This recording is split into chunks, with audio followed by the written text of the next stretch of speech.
Welcome to Above the Mark, where we take you from the soil to the office and everywhere in between. We're your hosts, Jack and Troy, bringing you real conversations on farm leadership, rural life, and the big issues shaping modern agriculture. Whether you're knee-deep in the field or just ag curious, there's something here for you. So let's dig in and aim a little higher.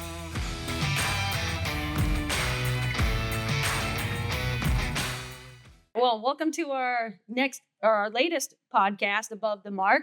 Today, we're turning the tables a little bit. We've got Joe and Joel with us from Ohio AgNet, and we're going to interview you guys today. So, welcome. Very exciting, kind of terrifying, Joe. I know. Joel just got done saying this the first time he's been interviewed the opposite way, so he's looking forward to it, I think. Yeah, try not to make us look too bad, guys. Right. We're amateurs. No. So today we're going to talk about 4-H and the fair, right? The importance of getting started early. What does it mean for leadership? How it interacts with your adult life? So just first of all, let's start off. Tell us who you are, what you do. Well, I guess I'll start first. Joe Everett. I farm with my family in Shelby County, but then I also work for the Ohio AgNet team as a marketing specialist and a farm broadcaster. So do you want to know about 4-H as well? So I guess 4-H has been in my blood ever since I was, born, I guess, and started right when I could at third grade and went all the way up through high school. And so I guess it's just what you do on the farm and what you love to do, and just makes the farm life a good life. Well said. Joel Norwood, official title with Ohio AgNet and Ohio's Country Journal, is video manager and farm broadcaster. Come from Joe's neck of the woods, just east of him in Logan County. Actually grew up on the Logan-Union County line over there. And not far from there is where my wife, Katie, and I currently reside and help out with the family farm just outside of Bellefontaine. Also, extended family has a large dairy operation, which grew up in high school and a bit in college, milking there. So it's good to say, yeah, I come from a dairy farming background, but I only work there on the weekends, so life's good. But then on 4-H, 4-H and FFA, but starting, of course, in 4-H, that was such a big part of my life. I was the youngest of 3 boys, so my 2 older brothers, they were always going to 4-H meetings, and so I started as a clover bud, I think at like 2 years old or something, just to, hey, go over there in that corner. But then quickly became involved in our 4-H club, the Premier Livestock 4-H Club, Go Premier Livestock, and showed hogs, goats, market beef, all those things, not only at the county fair level, but then at state fair for the hog side, and just had so much fun doing it. And the friends I made in it are still my friends today. And they're the same group of people that I spend time with. And it's such a fun job we have, and that we get to talk with young people who are going through that experience that we have been through. Many times, of course, they're doing much better in shows than I ever did. So that's nice that they're able to hold a little purple banner. Had my fair share of banners and stuff, but nothing to the level. Did you bring any with you today? Maybe I did. I'll show those later. I did not. Yeah, I carry them with me all the time. But it's just such a cool thing to be able to say, this is such a positive experience. And that's why when Joe told me about this podcast, I was like, yeah, this is a great topic to talk about. Yes. Great. All right. So tell me this, Joe, what did you show in 4-H? I showed 4-H hogs. Okay. My family actually was on a fair to finish operation when I first started. Since then I've gotten out. So hogs were just the natural thing to show, and really just loved it. I mean, growing up through it all the way up through high school. And honestly, if I could still do it today, I probably would. All right. Yeah. What? Hold on, I got a question for you. What do you wish? I'm sorry. What do you wish you showed? Because I was thinking, all right, you respond through that to me. I always kind of wanted to show beef feeder. Oh. So I always thought that was interesting, and I always thought it was kind of neat what they had going on over there in those barns. They always seemed like they had a lot of fun. So I was like, I showed hogs, but I always kind of like, man, I kind of want to do that. Yeah. That's all. Okay. Well, sorry. Continue on with your. Okay. So do you remember, what does 4-H stand for? Oh. Pledge my head to clear thinking, heart to greater loyalty, hands to larger service, and my health to better living. All right. That's good. I actually had to Google it. I not remember that. That would have been really bad if you guys wouldn't have known it and asked us. We would have been like, oh. I cheated. She cheated. I was ahead of myself on that one. Right. So tell us one, like a favorite memory that you guys have of 4-H. I know it's hard to narrow it down, right? Because you had so much fun. I'll let him start, but I got mine. I'll jump in. This is kind of a unique one. So we showed hogs at the county fair level. And when I had started, there was just a barrow show. And then later on, the Guild Show was added, the Market Guild Show. But we just had the Market Barrel Show, and we had bought some nice pigs from a sale early in the spring. And turns out time got away from us, and we didn't get one snipped. And so I said, "Hey, Dad, there's one still a boy in our barn here, Still a man. Yes, and he was becoming a man pig. And we go, uh-oh. And so we had some guys, friends come out there and said, "Hey, he's getting a little bit mature for that. It's really going to slow him down. Have you ever thought about just taking him as a boar to the state fair?" And so we had never been to the state fair, but we had heard a lot of good experiences, especially in the breeding parts of the state fair, which are different sessions, and they're a little bit smaller, a little bit quieter, and a little bit more just friendly and just cohorts of people that really get along. And so got over there, took this boar to state fair, ended up winning grand champion. And so it's hard to beat that. And it's this thing that shouldn't have happened. It wasn't meant to happen, but it did happen. It was great, a wonderful thing. And then next year I went back to the state fair, and I think I got last place in every class.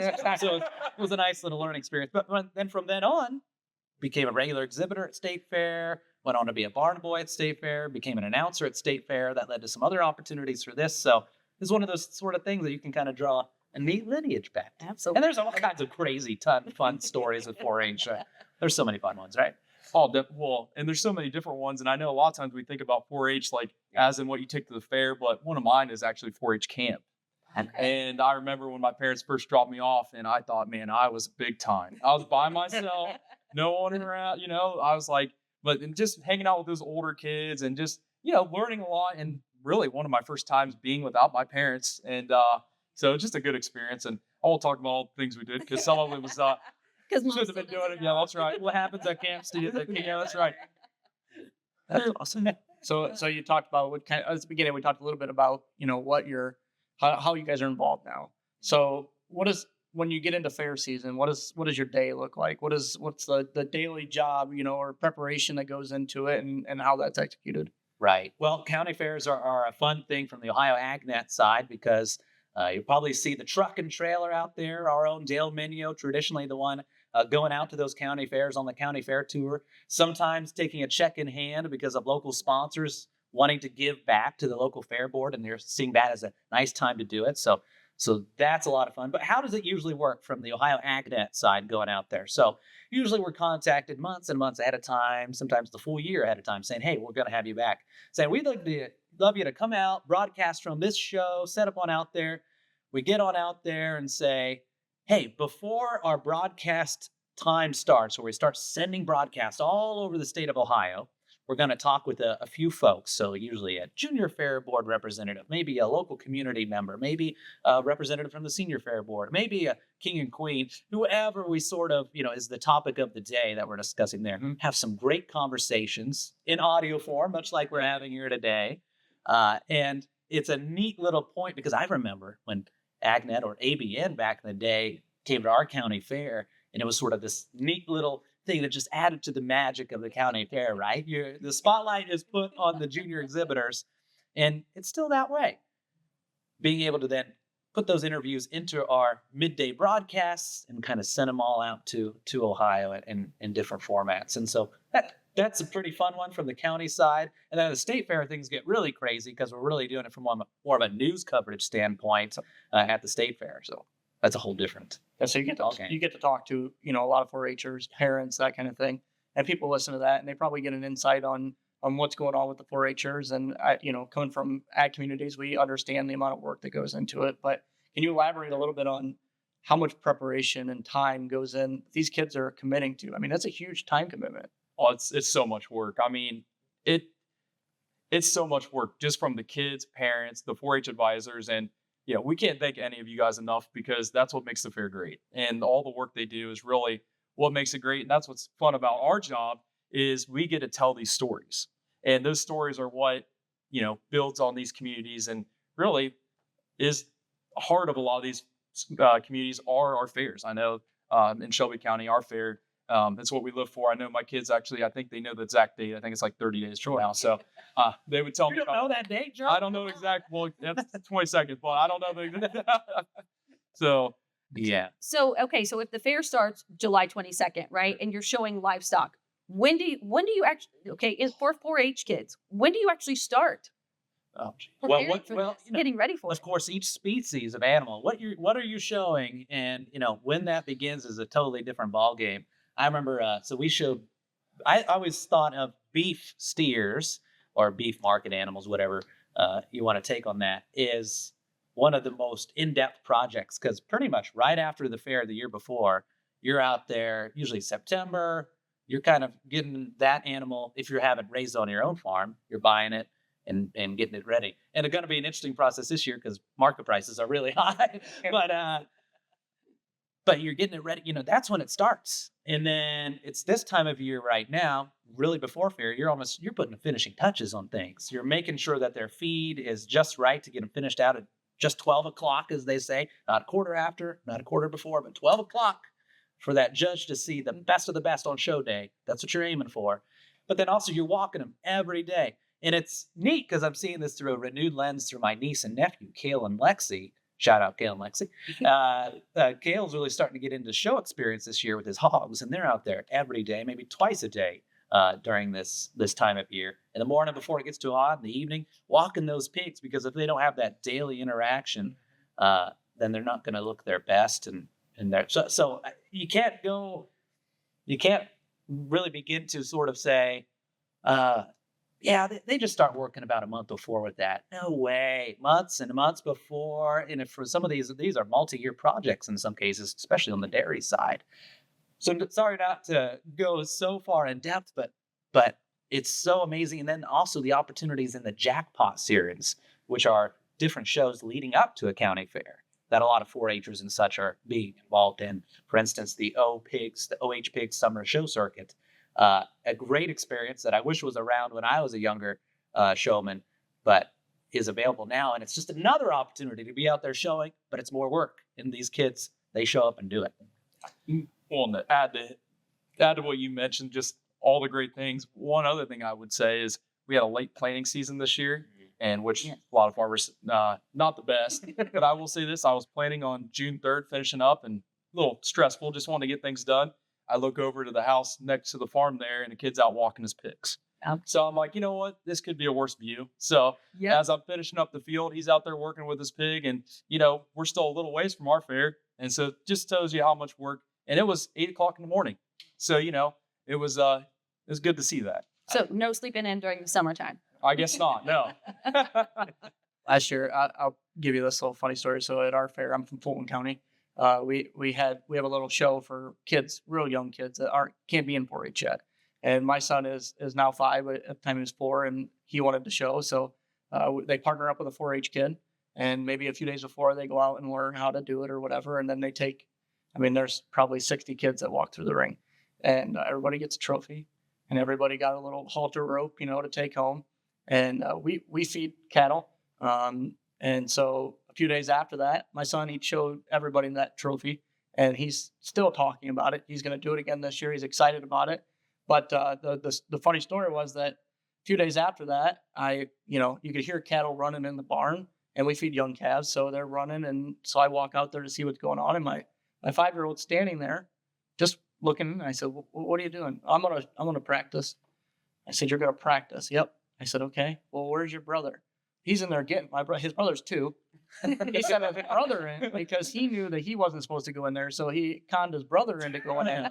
So I look in the barn, and there's a 2-year-old with a halter in his hand and just cattle running everywhere, But we did not get one out. But it's neat to see him even at that young age where they're interested, and he took ownership of it immediately. And so that was one thing I kind of wanted to discuss. You talk about the time, how important is 4-H for these kids that are building, leadership skills and work ethic skills and just communication skills and that kind of thing. How important is 4-H for that? But, one thing I think changes the game when it comes to, we're talking about 4-H and livestock showing, and there's all kinds of pieces of 4-H, whether it's the non-livestock animal projects, which are great in their own right. And I remember one of the most influential projects in one of my brother's lives was the rocket project. So it was totally non-livestock, but still was this neat thing that sort of created a fire for engineering. But anyways, I think what really changes the game is the showmanship aspect of 4-H and livestock showing. If it wasn't for that, I think the discussion would be totally different. But because there's this thing called showmanship, and for those that don't know, when we're talking about showing animals, we're talking about in a market class or a breeding class, it's judging the animal. But when in showmanship, we're judging the quality and the abilities of the showman and what they're putting on display, totally within your control. And yes, how the animal is behaving can impact your show, but guess what? It's usually 99.9% of the time a reflection of the work that went in ahead of time. And it's just the knowing that it's the work that you put into it ahead of time, the work that is then going to be on display, not just the day of, but the many, many months leading up to it. That is just such a great foray into leadership and a foray into what we need to be doing and what the skills that we should be, stoking in young people, saying, hey, this is what life is really all about. It's the work you put in behind the scenes and the work you do the day of still, but it all comes together in this one moment where you can really shine up and shine out. And so that's, I think, one place where in a very down-to-earth way, livestock showing through 4-H just shows off. It's through that showmanship. It's through the decision-making with your animal with regard to what you're feeding it, making those decisions in those weeks and months ahead of time, as you mentioned, that just show up in that one important moment. And it's one of those head fake things. You think you're just raising an animal because you want to win a show, but then afterwards you realize, oh, I was being taught something much more important. Yeah. What you're doing, no one's looking. Exactly. Right? Yeah. Yeah. Yeah. And there's days, after showmanship ended, I go, I wish I had done something a little bit different. And wish I had shown that hog a little bit more at home. And yeah, but it does prepare people for the real life. I mean, it's something that you can't really, you can teach it, but to actually have your hands on something and have to take ownership of it, it makes a big difference. Yeah. Mm-hmm. Please have. How about the record book side of it? Did you guys have to do record books, Spotter? Yeah. Sorry, I didn't mean to bring in PTSD. Well, like you said, all the work before, I mean, it just shows on not just the day of showing, but in your life forever. I mean, I feel like what I did in 4-H and all the relationships and the people I've met and the people who put all that effort into me is why I'm here today and what's got me with Agnet and just on my farming operation. And they see so much potential in these kids. And I feel like I hope we can do the same thing in these kids, my kids someday, when they start getting through 4-H. Yeah. I was real blessed to also have, we haven't really talked about it much, but the 4-H club experience, a great 4-H club with some great advisors, Bill and Vicki Ramsey, Pat Myers, many more that won't be named here, but those guys, they really made an effort to go above and beyond to have great speakers come in, great demonstrations, going to, a meat cutting experience just to show you, okay, after the work in the show ring is done, what's next? And kind of preparing us for pretty much careers in agriculture. Well, they're such unsung heroes. I mean, they have to learn everything. Like, I ask them something about, a hog question, and they've never even shown a hog. But you know what? They're going to find you the right people and make sure you get the information you need. Yeah. So, very appreciative for all the work they gave us. Absolutely.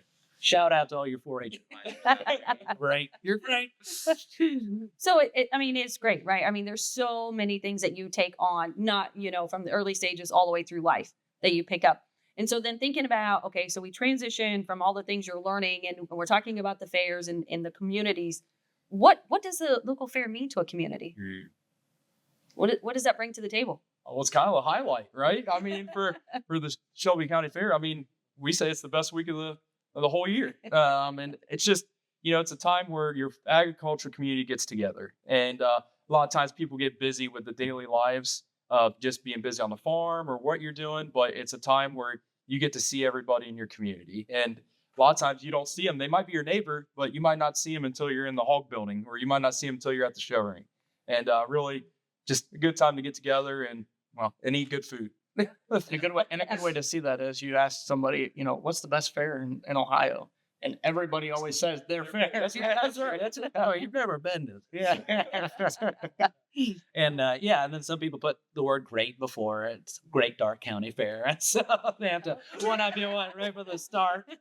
I've got a lot of good friends over there, so just give them a hard time. But what doesn't the county fair mean to a community? And if somebody doesn't really know what it's like, I would say we had a great experience when I was younger that we had a motorhome that we would take to the fair. And so we would literally eat, sleep, camp at the fair that whole week. And it was just the best because you were just fully immersed and you got to spend time with your friends. Again, that become lifelong friends, all while still working pretty hard.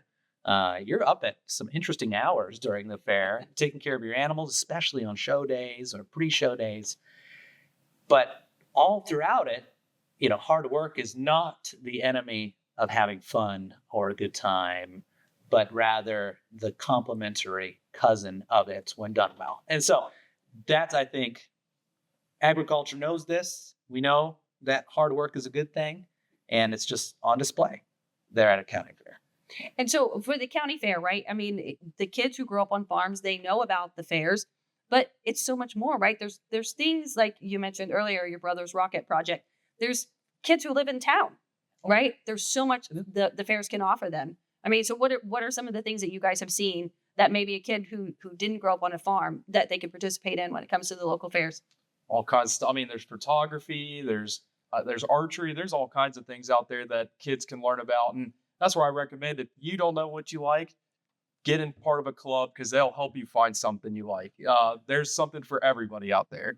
And I advise that people do take a opportunity to learn some of these things. And if you ever come across one of these 4-H project books, which really lists out all these formal project categories, you think, well, it's probably just going to be livestock and then a couple more.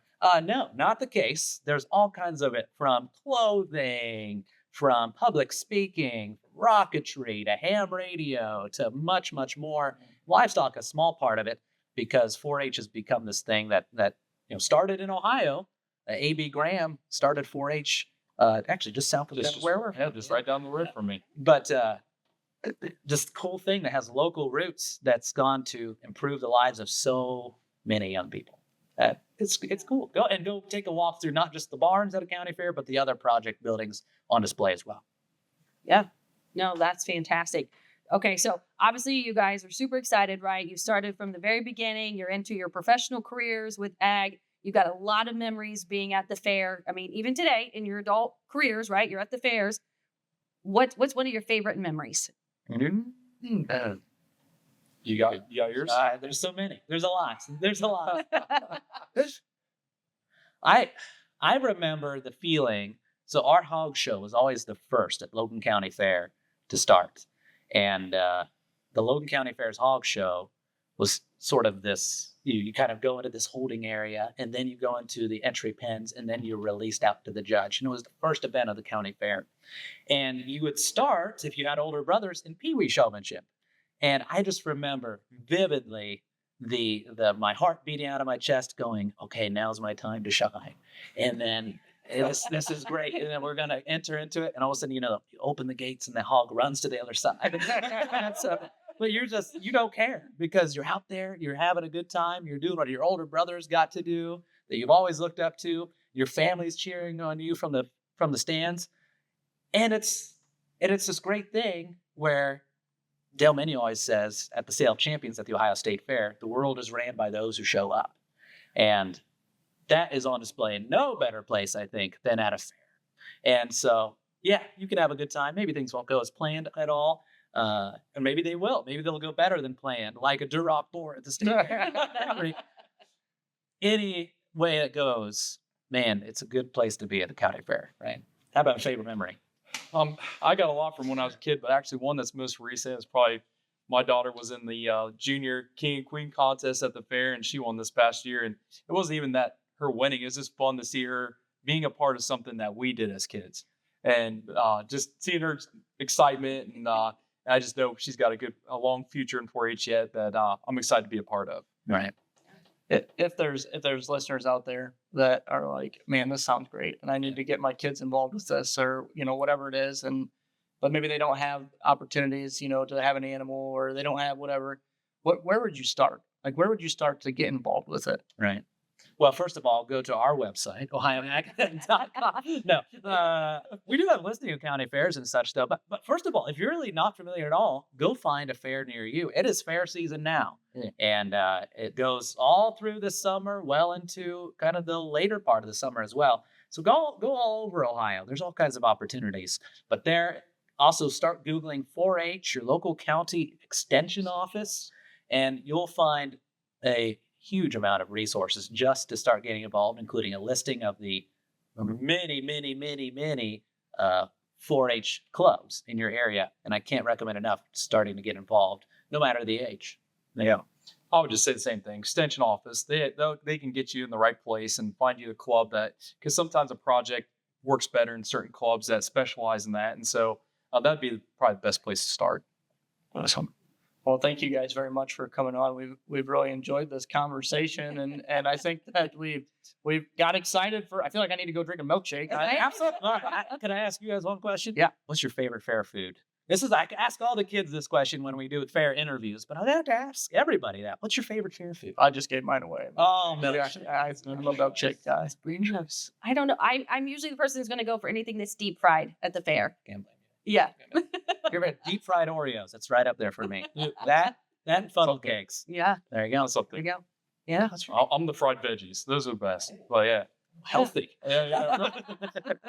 So if people want to look into it, you dropped it a little bit, but where can they find you guys? Where can they listen in? How do they get in touch? Yeah, tune in to Joe Everett at ohioagnet.com. Those our whole broadcasting team. We're all over the state of Ohio, print, radio, digital, video, and we're covering all things fairs this summer in many different ways, but most especially the state fair, which happens. Actually, we're live streaming the GOAT Show on July 18th, so less than a month away from this recording date. So there you go.